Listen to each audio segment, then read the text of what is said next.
योहानाचं पहिलं पत्र अध्याय 2 वचन 15 ते 17 पर्यंत मी वाचून दाखवते. सर्वजण लक्ष द्या. जगावर व जगातल्या गोष्टींवर प्रीती करू नका. जर कोणी जगावर प्रीती करीत असेल तर त्याच्या ठाई पित्याची प्रीती नाही. कारण जगात जे सर्व आहे ते म्हणजे देहाची वासना, डोळ्यांची वासना व संसाराविषयीची फुशारकी ही पित्यापासून नाहीत तर जगापासून आहेत. आणि जग व त्याची वासना ही नाहीशी होत आहेत. पण देवाच्या इच्छेप्रमाणे करणारा सर्व काळ राहतो. Hallelujah, hallelujah, hallelujah, hallelujah, hallelujah, hallelujah. देवाचं वचन आपल्याला शिकवत आहे की जगावर आणि जगातल्या गोष्टींवर प्रीती करू नका. कारण जर कोणी जगावर प्रीती करत असेल तर त्याच्या ठाई म्हणजे त्याच्यामध्ये पित्याची प्रीती नाही. कारण जगात जे सर्व आहे ते म्हणजे डोळ्यांची वासना, देहाची वासना आणि संसाराविषयीची फुशारकी ही पित्यापासून नाहीत तर जगापासून आहेत. आणि जग आणि त्याची वासना ही नाहीशी होत आहेत. पण देवाच्या इच्छेप्रमाणे करणारा सर्व काळ राहतो. Hallelujah, hallelujah, hallelujah, hallelujah, hallelujah. माझ्या प्रिय भावांनो आणि बहिणींनो, वचन आपल्याला म्हणत आहे की जगावर आणि जगातल्या गोष्टींवर प्रीती करू नका. जगावर आणि जगातल्या गोष्टींवर प्रेम करू नका. कारण जर कोणी जगावर प्रेम करत असेल तर त्याच्यामध्ये देवाचं प्रेम नाही आहे. प्रभू येशूने आपल्याला प्रेमाचा संदेश दिलेला आहे. आपण प्रेम केलं पाहिजे ही देवाची अतिशय कडक अशी आज्ञा आहे, देवाची इच्छा आहे. आणि आपण असं म्हणायला हरकत नाही, ही देवाची एकमेव आज्ञा आहे. प्रेम ही देवाची एकमेव आज्ञा आहे. पण हे वचन आपल्याला म्हणत आहे की जगावर आणि जगातल्या गोष्टींवर प्रेम करू नका. याचा अर्थ वचन आपल्याला जगातल्या माणसांवर प्रेम करायला बंद करत नाही आहे, तर जग आणि जगातल्या गोष्टी या सगळ्या त्या दुष्टापासून म्हणजे सैतानापासून आहेत, त्यांच्यावर तुम्ही प्रेम करू नका. कारण जर त्यांच्यावर प्रेम केलं तर तुमच्यामध्ये पित्याचं म्हणजे देवाचं प्रेम नाही आहे. ज्याच्यामध्ये देवाचं प्रेम आहे तो जगातल्या गोष्टींवर प्रेम करत नाही आहे तर माणसांवर प्रेम करतो. देव माणसांवर प्रेम करणारा देव आहे. आणि त्याची आपल्याला आज्ञा आहे की आपण आपल्या जीवनात सगळ्यात पहिलं प्रेम देवावर केलं पाहिजे. आणि जसं आपण स्वतःवर प्रेम करतो तसं आपण आपल्या शेजाऱ्यांवर प्रेम केलं पाहिजे. प्रेम ही देवाची एकमेव आणि परिपूर्ण अशी आज्ञा आहे. परंतु ही आज्ञा बाजूला ठेवून लोक प्रेम करत आहेत देवावर नाही, माणसांवर नाही, तर जगावर आणि जगातल्या गोष्टींवर. जग म्हणजे काय आणि जगातल्या गोष्टी म्हणजे काय ते त्याने पुढच्या वचनामध्ये योहानाने समजावून दिलेलं आहे. कारण जगात जे काही आहे ते म्हणजे डोळ्यांची वासना, देहाची वासना म्हणजे शरीराची वासना आणि संसाराविषयीची फुशारकी ही पित्यापासून नाहीत म्हणजे ही देवापासून नाही आहेत तर जगापासून आहेत. Hallelujah, hallelujah, hallelujah, hallelujah. जग आणि त्याच्या गोष्टी यांच्यावर प्रेम करू नका असं जेव्हा वचन आपल्याला शिकवतं तेव्हा पुढे जाऊन वचन अधिक स्पष्ट करतं. म्हणजे नक्की काय, जग म्हणजे काय आणि जगातल्या गोष्टी म्हणजे काय.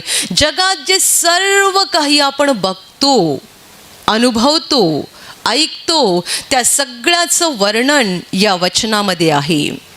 3 विभागामध्ये ते दिलेलं आहे. डोळ्यांची वासना, देहाची वासना आणि संसाराविषयीची फुशारकी. म्हणजे तुम्ही काहीही जगातलं घ्या, देव त्याला या 3 विभागामध्ये नेऊन ठेवतो. Hallelujah, hallelujah, hallelujah. म्हणजे तुम्ही जर त्यांच्यावर प्रेम करणारे झालात, त्या गोष्टींवर प्रेम करणारे बनलात, तर तुमच्यामध्ये देवाचं प्रेम अजिबात नाही आहे. कारण या सगळ्या गोष्टी देवापासून नाही आहेत, जगापासून आहेत. आणि अधिक स्पष्ट करायचं म्हणजे सैतानापासून आहेत. कारण जग सैतानाच्या हातात आहे. आणि म्हणून सैतानाला हरवताना येशू म्हणाला होता, मी जगाला जिंकला आहे. Hallelujah, hallelujah, hallelujah. हे जग म्हणजे सैतानाचा फार मोठा कारखाना आहे. कानाकोपऱ्यात सगळ्या ठिकाणी सैतानाची कामं सुरू आहेत. देव कोणाला नकोय, देवाच्या आज्ञा आणि वचनं कुणालाही पाळायची नाही आहेत. पावित्र्याने, सत्याने कुणाला वागायचं नाही आहे. आणि देवाची जी परिपूर्ण एकमेव आज्ञा आहे प्रेम, ती तर कुणालाच पाळायची इच्छा नाही आहे. Hallelujah, hallelujah. जगामध्ये जे आहे ते म्हणजे डोळ्यांची वासना, देहाची वासना आणि संसाराविषयीची फुशारकी. तुम्ही कोणतीही गोष्ट घ्या आणि नीट निरीक्षण करा, जगामध्ये काय सुरू आहे. लोक मोबाईलमध्ये गुंतून गेलेले आहेत. एकदा का मोबाईल बघायला लागले की त्यांना नजर बाहेर काढता येत नाही. विशेषतः हे तुम्ही लहान मुलांच्या बाबतीत बघा. मुलांच्या हातात जर मोबाईल दिला तर ते असे काही मोबाईलमध्ये लॉक होतात, म्हणजे त्यांचे डोळे मोबाईलमध्ये असे काही लॉक होतात की बाजूला आईने हाक देऊ की पप्पांनी हाक देऊ की कोणी काही बोलो, त्यांचं कुठेही लक्ष जात नाही. डोळ्यांची वासना प्रचंड वाढत आहे. उत्पत्तीपासून सुरुवात झाली आणि आजच्या दिवसापर्यंत ती केवढी तरी वाढलेली आहे, केवढी तरी प्रमाणाबाहेर वाढलेली आहे. काही आईवडिलांना फार मोठा अभिमान वाटतो की आमच्या 3 वर्षाच्या मुलाला पण मोबाईल ऑपरेट करता येतो. आम्हाला पण मोबाईलमधलं काही समजत नाही, पण आमचा मुलगा आहे ना खूप हुशार आहे, 3 वर्षाचाच आहे, पण त्याला सगळं बरोबर कळतं, बरोबर सगळं टाईप करतो, बरोबर त्याला काय पाहिजे ते काढतो. Hallelujah, hallelujah, hallelujah. जेव्हा कुणी असं बोलतं की आमचा 2 वर्षाचा मुलगा किंवा 3 वर्षाचा मुलगा एवढा हुशार आहे ना की मोबाईलमध्ये काहीही काढतो, आम्हाला काढता येत नाही पण त्याला जमतं, तेव्हा मी प्रत्येक वेळेला अशा लोकांना उत्तर देते, त्याला जरा जमिनीमध्ये एक वांग्याचं झाड लावता येते का बघा. व्हर्च्युअल खूप झालं, ॲक्च्युअल जमते का बघा. हे तुम्ही व्हर्च्युअल, अरे त्याला सैतान मदत करतो. मदत करणारा कोण आहे. वाईट कामात तुम्ही गुंतून जावे म्हणून तुम्हाला मदत करणारा कोण आहे. तुमच्या 10 वर्षाच्या मुलाला साधं एक वांग्याचं झाड लावता येत नाही की एक आंब्याचं झाड लावता येत नाही. त्यासाठी शाळेमध्ये प्रोजेक्ट बनवला जातो. मुलांनी घराबाहेर झाड लावायचं किंवा फ्लॅटमध्ये राहत असतील, चाळीमध्ये राहत असतील तर कुंडीमध्ये झाड लावायचं, त्याला प्रोजेक्ट नाव दिलं जातं, उपक्रम. आणि मोबाईल धडाधड मुलं ऑपरेट करतात. इथपर्यंत की मोबाईल नसला तर मुलं जेवत नाहीत, मोबाईल नसला तर मुलं काहीच करायला तयार नसतात. मोबाईल पाहिजे म्हणजे पाहिजे म्हणजे पाहिजे. ही डोळ्यांची वासना जेव्हा सैतानाने जगात प्रवेश केला तेव्हापासून सुरू झाली. आत्तापर्यंत ती कितीतरी अधिक प्रमाणामध्ये वाढलेली आहे, अधिक प्रमाणात. मी तुम्हाला छोट्या मुलांबद्दल सांगितलं, पण मी असेही लोक बघितलेले आहेत ज्यांना आपण म्हातारे म्हणू शकतो, ते पण मोबाईलच्या व्यसनामध्ये अडकलेले असतात. एका भावाने तर आम्हाला चक्क असं सांगितलं, माझ्या बायकोला केंद्रात ठेवणार का? म्हटलं असं कसं आम्ही तिला केंद्रात ठेवणार? तुम्ही तिचे पती आहात, तुम्ही घरी राहणार आणि तिला मी इथे ठेवणार, तुम्हाला मुलं पण आहेत. ते बोलतात की ती घरी असून तरी फायदा काही नाही आहे, कारण ती अखंड मोबाईलमध्ये गुंतलेली असते. म्हटलं मग स्वयंपाक कोण करतं, घरातली कामं कोण करतं? ती आता माझी मुलं थोडी मोठी व्हायला लागलेली आहेत ना, मुलं करतात. बघा, आई मोबाईलमध्ये गुंतलेली आहे आणि 8वी 9वीला मुलगा आहे, तो घरामध्ये काम करतोय. अशी परिस्थिती आली, अशी परिस्थिती. तो माणूस एवढा वैतागला की तो म्हणतोय तिला ठेवाल का इकडे, तिला राहू द्या केंद्रामध्ये. कारण त्याला बिचाऱ्याला माहीत झालं असेल केंद्राचा नियम आहे मोबाईल वापरायचा नाही. इथे कोणी सेवेला आलं की आमचा पहिला नियम असतो मोबाईल तिकडे जमा करा, मोबाईल वापरायचा नाही. आम्ही मोबाईल वापरतो फक्त देवाच्या कामासाठी, व्यर्थ गोष्टीसाठी नाही. बायबल म्हणतं सर्व काही ख्रिस्तासाठी आहे. तर आम्ही पण मोबाईल वापरतो, पण ख्रिस्तासाठी वापरतो, व्यर्थ गोष्टींसाठी वापरत नाही. Hallelujah, hallelujah, hallelujah. डोळ्यांची वासना. लोक मोबाईलमध्ये तासन तास गेम खेळत राहतात, कसले कसले व्हिडिओ बघत राहतात, कायमचे गुंतून असतात. रात्री 1 कधी वाजतो, 2 कधी वाजतात, त्यांना काही भान नसतं. देहाची वासना बोलायलाच नको. एकदा यूट्यूब चॅनल खोलला की त्याच्यावर खाण्यापिण्याचे पदार्थ बनवायचे व्हिडिओ असतात ना, त्याला बघा किती व्ह्यूज असतात. लाखाने नाही तर कोटीने. आपल्या प्रार्थना घराची जी प्रवचनं असतात त्याला 2000 3000 व्ह्यूज असतात. आणि कुणी काही खायला प्यायला बनवत आहे त्याला लाखाने आणि कोटीने व्ह्यूज मिळत आहेत. येशू म्हणाला, नाशाकडे जाणारा रस्ता रुंद आहे, त्यावरून जाणारे पुष्कळ आहेत, पुष्कळ. प्रवचनाचे व्हिडिओ लोक बघत नाहीत. गाणी, स्तुती, आराधना, साक्षी हे व्हिडिओ लोक बघत नाही आहेत. लोकांना त्यामध्ये रस नसतो. लोकांना रस कशात आहे? नवीन नवीन कपडे, चांगलं चांगलं खाणं पिणं, अजून चांगलं अजून चांगलं. म्हणजे आपले वाडवडील जे काही खात होते ते आता आपल्या जिभेला चवदार वाटत नाही आहे. आपले आजी आजोबा, आपले पूर्वज जे काही बनवत होते, त्यांचे जे काही पदार्थ होते ते आता आपल्या जिभेला रुची देईन असे झालेले आहेत. आणि आपल्याला सगळे नवीन नवीन पदार्थ लागतात, नवीन नवीन पदार्थ. आत्मा अतृप्त आहे, त्यामुळे देहाला तृप्त करून आत्म्याची तहान आणि भूक भागवायला बघतायत. आत्माच अतृप्त आहे तर देहासाठी तुम्ही काहीही करा, तो कसा तृप्त होणार आहे? ज्याचा आत्मा तृप्त झालेला आहे त्याला डाळ भात खाल्ल्यानंतर पण समाधान मिळतं. Hallelujah, hallelujah, hallelujah. देहाची वासना, कपडे, खाणं पिणं, घरं, गाड्या, बंगले, हे सगळं कशाला? शरीराचं सुख, शरीराचं समाधान, शरीराची तृप्ती, शरीराचा आनंद. जगात जे काही आहे ते म्हणजे देहाची वासना. आणि तिसरा प्रकार आहे संसाराविषयीची फुशारकी. प्रत्येकाला दुसऱ्यांपेक्षा काहीतरी भारी बनायचं आहे आणि प्रत्येकाला असं वाटतंय त्याच्यापेक्षा माझी गाडी जास्त भारी असली पाहिजे. फुशारकी फार सुंदर शब्द आहे, कारण लोक फुशारक्या बऱ्याच मारतात. मी असा, मी तसा, माझ्याकडे एवढा आहे, माझ्याकडे तेवढा आहे. प्रत्येकजण गर्विष्ठ झालेला आहे आणि प्रत्येकाला वाटतं की मला दुसऱ्याला तुच्छ लेखायचं आहे आणि मी कोणीतरी मोठा आहे हे मला सिद्ध करायचं आहे. हालेलुया.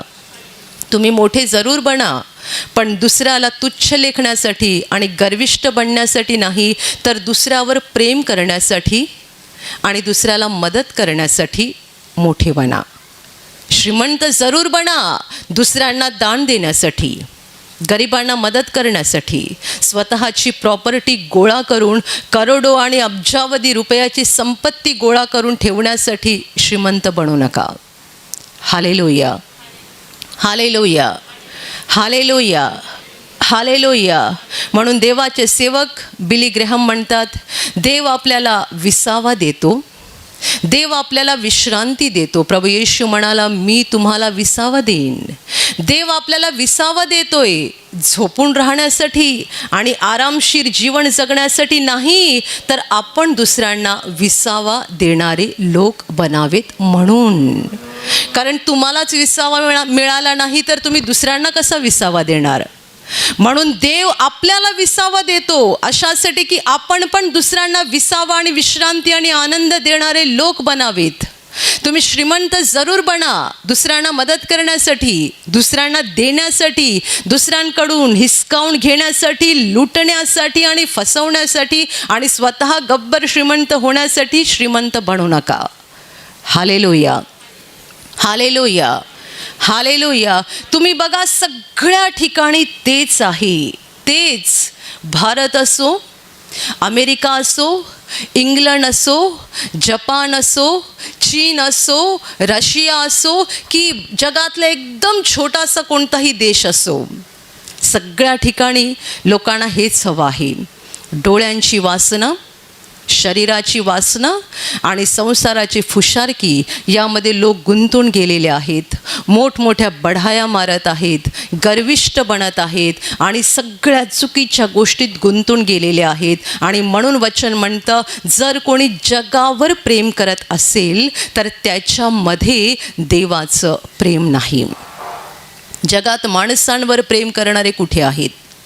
जगात पैशावर प्रेम करणारे लोक खूप आहेत, संपत्तीवर आणि मालमत्तेवर प्रेम करणारे लोक खूप आहेत.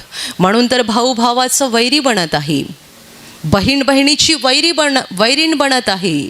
लहान असताना एकत्र शाळेमध्ये गेले, एकत्र जेवले, एकत्र सगळ्या गोष्टी केल्या आणि मोठे झाल्यानंतर वाटतं हिला हिस्सा मिळायला नको, त्याला हिस्सा मिळायला नको, बहिणीचा हिस्सा पण मलाच मिळायला पाहिजे, भावाचा हिस्सा पण मलाच मिळायला पाहिजे. पैशावर प्रेम, संपत्तीवर प्रेम, मालमत्तेवर प्रेम, हेच या जगामध्ये आहे. माणसांवर खरं प्रेम नाही आहे. Hallelujah, hallelujah, hallelujah. किती सर्रासपणे आजकाल लोक एक दुसऱ्यांची हत्या करतात, खून करतात. किती सर्रासपणे. काही ठिकाणी नवरा बायकोचा खून करतो आणि काही ठिकाणी बायको नवऱ्याचा खून करते. काय चाललेलं आहे? पूर्वी परक्यांचे खून पाडले जायचे, आता स्वकीयांचे खून पाडले जातात. 25 वर्षापूर्वी, 50 वर्षापूर्वी अशी अवस्था होती की परक्यांचे खून पाडले जायचे, आता घरच्यांचे, स्वकीयांचेच खून पाडले जातात. काय पेपरला बातम्या येतात आणि त्या बातम्या ज्या येतात ना, त्या म्हणजे बर्फाचा 1 भाग जो पाण्याच्या वर दिसतो, 9 पाण्याच्या आतमध्ये असतो जो दिसत नाही. न छापल्या गेलेल्या कितीतरी वाईट गोष्टी जगामध्ये सुरू आहेत, ज्या कुठेही वर्तमानपत्रात येत नाही, कुठेही मीडियामध्ये येत नाहीत. अतिशय वाईट गोष्टी जगात सुरू आहेत. माणूस माणसाचं वैरी बनत आहे. माणसाच्या हृदयात माणसाबद्दल खरं प्रेम शिल्लक राहिलेलं नाही. Hallelujah, hallelujah, hallelujah. कुत्र्याला कुरवाळणारे लोक आहेत आणि माणसाला शिव्या देणारे आहेत. कुत्र्यावर प्रेम करतात आणि माणसाला शिव्या देतात. मांजरीला प्रेमाने व्यंगेत घेतात आणि माणसाचं मात्र जराही ऐकत नाहीत आणि कुणावर प्रेम करत नाहीत. वचन म्हणतं, जगात जे काही आहे ते म्हणजे देहाची वासना, डोळ्यांची वासना आणि संसाराविषयीची फुशारकी. सगळ्या ठिकाणी लोकांना पैसा, संपत्ती, सोनरूप, मालमत्ता दिसत आहे आणि त्यासाठी स्वतःची बायको असो की नवरा असो, सख्खा भाऊ असो की बहीण असो, सगळ्यांचे वैरी बनायला ते तयार असतात. Hallelujah, hallelujah, hallelujah. वचन म्हणतं, जग आणि त्याची वासना ही नाहीशी होत आहेत, परंतु देवाच्या इच्छेप्रमाणे करणारा सर्व काळ राहतो. हे जग असंच राहणार नाहीये. देवाला जगाचा नाश का करायचा आहे? देवाला जगाचा शेवट का करायचा आहे? कारण अपवित्रता, अशुद्धता, पाप भयंकर वाढलेली आहे. जगाचा अधिकारी सैतान आहे, परंतु जगाचा निर्माण करता देव आहे. त्याला बघवत नाहीये हे काय चाललेलं आहे. गरिबांवर होणारा अन्याय, दुबळ्यांवर होणारा अन्याय, दुबळे पिळले जात आहेत, जाचले जात आहेत, त्याला बघवत नाहीये. तो अनाथांचा कैवार घेणारा देव आहे. तो सहन करणार नाहीये, तो जाब घेणार आहे, तो प्रश्न विचारणार आहे, तो न्याय करणार आहे. जेवढ्याने दुसऱ्यांवर अन्याय केलेला आहे, दुसऱ्यांना पिळलेला आहे, जाचलेला आहे, फसवलेला आहे, त्या सगळ्यांना त्या महान देवाच्या न्यायासनासमोर, कृपेच्या आसनासमोर नाही, न्यायाच्या आसनासमोर उभं राहायचं आहे. हिशोब द्यायचा आहे आणि हिशोब चुकता करून नरकात जायचं आहे अनंत काळ तडफडत राहण्यासाठी. Hallelujah, hallelujah, hallelujah. जग आणि त्याची वासना नाहीशी होत आहे. देव सगळं काही समाप्त करणार आहे. या सगळ्याला देव एकदा शेवटचा पूर्ण विराम देणार आहे. हे सगळं संपणार आहे. आणि जेवढ्याने जगावर प्रेम केलेलं आहे, जगातल्या गोष्टींवर प्रेम केलं, जगाला चिकटून राहिले, तेही जगाबरोबर नाश पावणार आहेत. पण वचन आपल्याला आशा देतं की जो कोणी देवाच्या इच्छेप्रमाणे करतो तो सर्व काळ राहणार आहे. देवाची इच्छा काय आहे?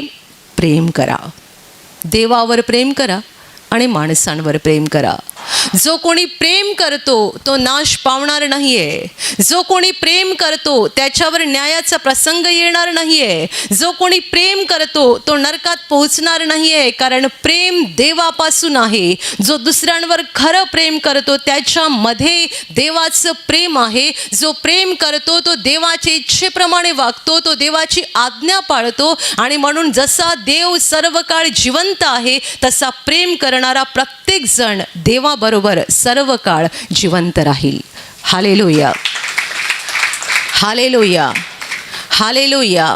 स्वार्थ सोडून द्या, गर्व सोडून द्या. जगातल्या गोष्टीची ओढ आणि आकर्षण तुमच्यामधून काढून टाका. पैसा, संपत्ती, मालमत्ता असल्या गोष्टींच्या मागे लागू नका. डोळ्यांची वासना तुमच्या जीवनात कुठे काम करत असेल तर आत्ताच सावध व्हा आणि त्या वासनेपासून स्वतःला वाचवा. शरीराची वासना तुमच्या जीवनातल्या कोणत्या क्षेत्रात काम करत आहे तुम्हालाच माहिती आहे. बाहेर या त्याच्यातून. संसाराविषयीची फुशारकी तुमच्यामध्ये कुठे आहे तुम्ही जाणून आहात. लवकर बाहेर या त्याच्यातून, कारण वचन म्हणतं जग आणि त्याची वासना ही नाहीशी होत आहेत. जगाबरोबर आम्हाला नाश व्हायचं नाही आहे, आम्हाला देवाबरोबर सर्व काळ जिवंत राहायचं आहे. हालेलुया. देव चांगला आहे. तो आपल्यावर प्रेम करतो आणि त्याची मुळीच इच्छा नाही आहे की आपल्यापैकी कुणाचाही नाश व्हावा. या जगातला कुणीही माणूस नरकात जावा ही देवाची इच्छा नाही. आपल्या प्रेमळ प्रभूची इच्छा आहे की आपण सगळ्यांनी स्वतःमध्ये बदल करावा.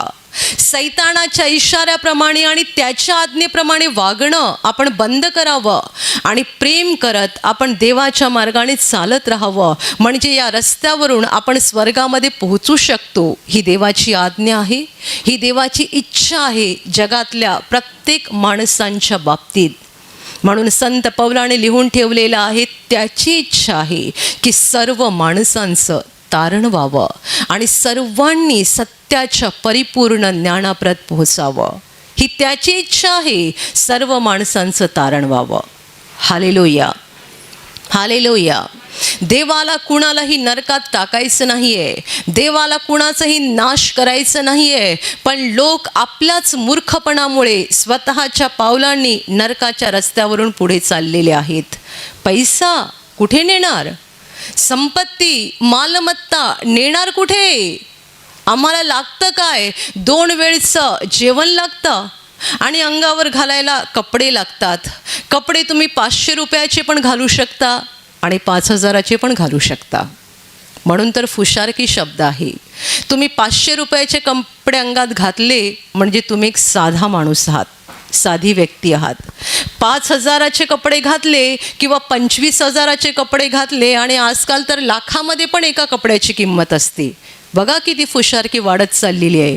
म्हणतात अमुकाने सूट घातलेला आहे ना 1 लाखाचा, 2 लाखाचा, अमुकाने साडी नेसलेली आहे 50,000ची, अमुक बाईने साडी नेसलेली आहे 50,000ची. काय चाललेलं आहे? मनुष्याने सगळं जग मिळवलं, स्वतःचा आत्मा गमावला तर काय लाभ? येशू ख्रिस्त उगाच बोलला का? आपण सगळी साधी माणसं असू, परंतु आपल्यापेक्षा हुशार, अतिरथी, महारथी बाहेर खूप बसलेले आहेत. म्हणून मी म्हटलं, तुम्ही 500 रुपयाचे कपडे घातले, तुम्ही एक साधी व्यक्ती आहात. 5,000चे कपडे घातले, भारी व्यक्ती आहात. 25,000चे घातले, अजून भारी व्यक्ती आहात. फुशारकी, लोकांना हेच तर पाहिजे. संसाराविषयीची फुशारकी, आमच्याकडे एवढं आहे, आमच्याकडे तेवढं आहे. फायदा काय? जर आत्मा स्वर्गात जाणार नसेल आणि देवाबरोबर आपण सर्व काळ जिवंत राहणार नसू तर उपयोग काहीच नाही. कारण वचन म्हणतं हे जग आणि त्याची वासना ही नाहीशी होत आहेत. Hallelujah, hallelujah. स्वतःमध्ये खरा बदल करून घ्या. अजूनही आपल्यामध्ये जी काही देहाची वासना, डोळ्यांची वासना किंवा संसाराची फुशारकी काम करत असेल तर ती काढून टाका. दुसऱ्यांकडे बघू नका. दुसऱ्यांसमोर मला भारी दिसता आलं पाहिजे, दुसऱ्यासमोर मला काहीतरी विशेष दिसता आलं पाहिजे, हे सगळे विचार त्या दुष्टापासून आहेत, ते डोक्यातून काढून टाका. नम्र बना. खरोखर मनाने देवासमोर एक साधी व्यक्ती बना आणि दुसऱ्यांवर प्रेम करणारे लोक बना. प्रेम करणारे. आयुष्यात सगळ्यात पहिलं प्रेम देवावर करा आणि दुसरं प्रेम माणसांवर करा. जो हे करतो तो देवाची इच्छा पूर्ण करतो आणि तो नाश पावणार नाही आहे, तर देवाबरोबर सर्व काळ जिवंत राहणार आहे. Hallelujah, hallelujah, hallelujah, hallelujah. भाऊ तुमचं नाव सांगा. माझं नाव अभय. कुठून आहात? डोंबिवलीवरून. काय साक्ष आहे तुमची? माझा लेफ्ट साईडचा कान होता, तो खूप दुखत होता आणि त्यातनं पाणी पण खूप येत होतं आणि पू पण येत होता. किती दिवसापासून? 2-3 महिने झाले.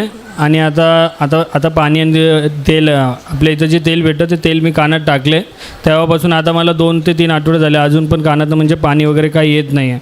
म्हणजे कानाचं दुखणं पण निघून गेलं? हो. पाणी आणि पू येणं पण बंद झालं? हां, पूर्णपणे.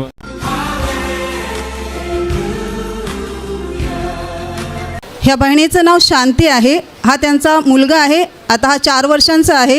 ही बहीण म्हणते की जेव्हापासून हा खायला लागला तेव्हापासून तो काही पण त्याला खायला घातलं तर तो चावायचा नाही, तसंच गिळून टाकायचा. ही जवळजवळ खूप वर्षी त्याला ही समस्या होती. पण ही बहीण इकडे प्रार्थनेला येते, इथे प्रार्थना करत राहिली, प्रभू येशूकडे प्रार्थना करत राहिली आणि विनंती पेटीत विनंती लिहून ठेवत राहिली. त्याद्वारे प्रभू येशूची कृपा ह्या मुलावर झाली आणि आता 1 महिना झालेला आहे. त्याची समस्या सुटलेली आहे. त्याला काही आता खायला घातलं तो अगोदर चावतो आणि नंतर गिळतो. प्रभूने त्याला या समस्येतून मुक्त केलेला है. म्हणून टाळ्या वाजवून प्रभु यीशुला धन्यवाद द्या. बहन, आपके बेटे को ये ऐसी समस्या थी, कब से ऐसी समस्या थी? ये बचपन से था. कुछ भी खाता था तो मतलब ऐसे निगल लेता था. उसको चबा के नहीं खाता था. चबाता नहीं था, ऐसे निगल लेता था? नहीं, तो उससे इसको वोमिटिंग हो जाता था ऐसे. उसकी वजह से उसको वोमिटिंग हो जाता, उल्टी हो जाता था? हाँ, तो कोई चीज़ चबा के नहीं खाता था ऐसे. तो अगर डालो ज़बरदस्ती तो उसको उल्टी हो जाता था. हाँ. फिर चंगा कैसे हो गया? तो मैं यहाँ पे आती रही, प्रार्थना करती रही और विनती पत्र में लिखी, तो फिर प्रभु यीशु ने ठीक किया. तो अभी वो चबाता है फिर निगल लेता है? नहीं, अभी 1 महीने से वो चबा के खाने लगा ऐसे. अभी वो रोटी चबा सकता है. प्रभु ने समस्या को छोड़ दी, हाँ. निकाल दिया. हाँ, प्रभु यीशु ने ठीक किया, चंगाई किया.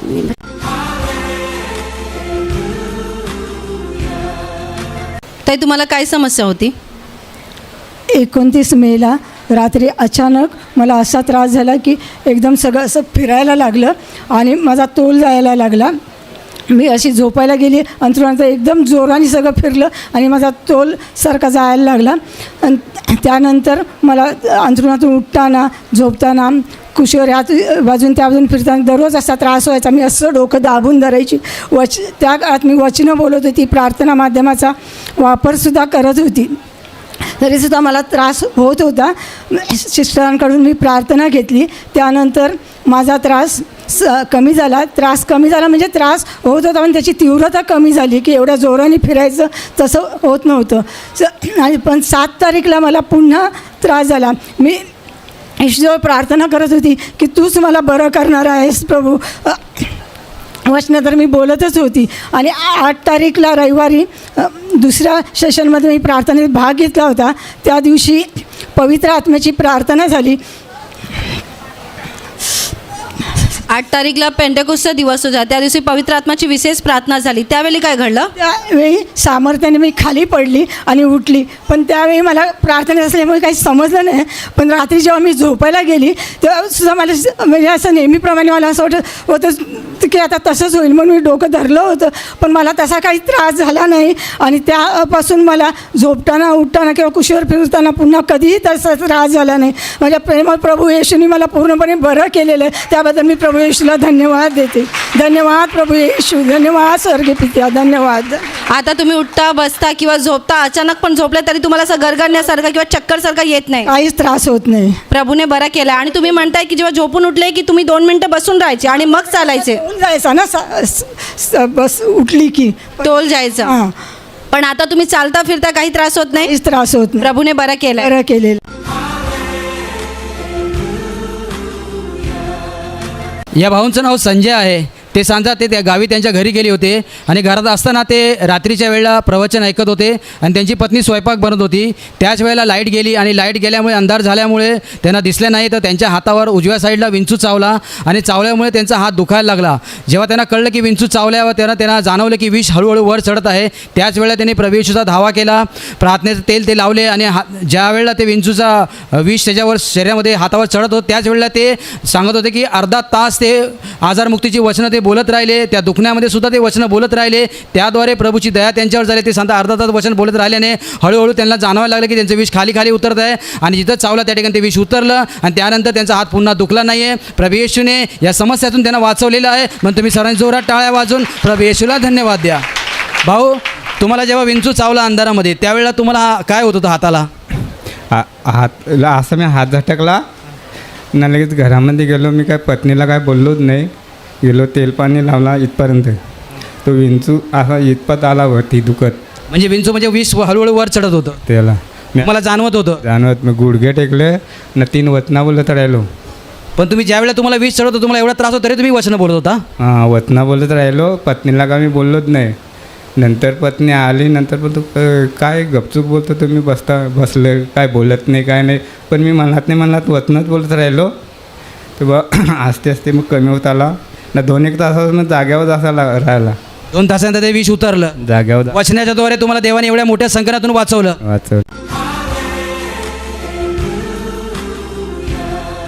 मला काय होत होता? मला 6-7 महिन्यापासून डोकेदुखीचा खूप त्रास होता. तर मी विश्वासाने विनंती पेटीमध्ये टाकलं. त्या दिवसापासून माझं डोकेदुखी आणि हे दोन्ही कानाला जखम होत होता. त्या दोन्ही त्रासासाठी विनंती लिहून टाकली. त्या दिवसापासून आजच्या दिवसापासून माझा त्रास पूर्णपणे निघून गेला. प्रभूला धन्यवाद देते. तेव्हापासून डोकं दुखत नाही आणि दोन्ही कानामध्ये फोडे यायची, जखम व्हायचं आणि तेव्हापासून संपूर्ण त्रास निघून गेलाय. माझी दुसरी एक साक्ष आहे. मी माझ्या भावांसाठी प्रार्थना करत होते की त्याला म्हणजे चांगली पत्नी मिळावं म्हणून. ते खूप म्हणजे असं व्यसन करत होता पण त्याला चांगली पत्नी मिळाली आणि त्याचं व्यसन पूर्णपणे निघून गेलं म्हणून प्रभूला धन्यवाद देते. प्रभूने त्याच्या जीवनामध्येही आशीर्वाद पाठवलाय.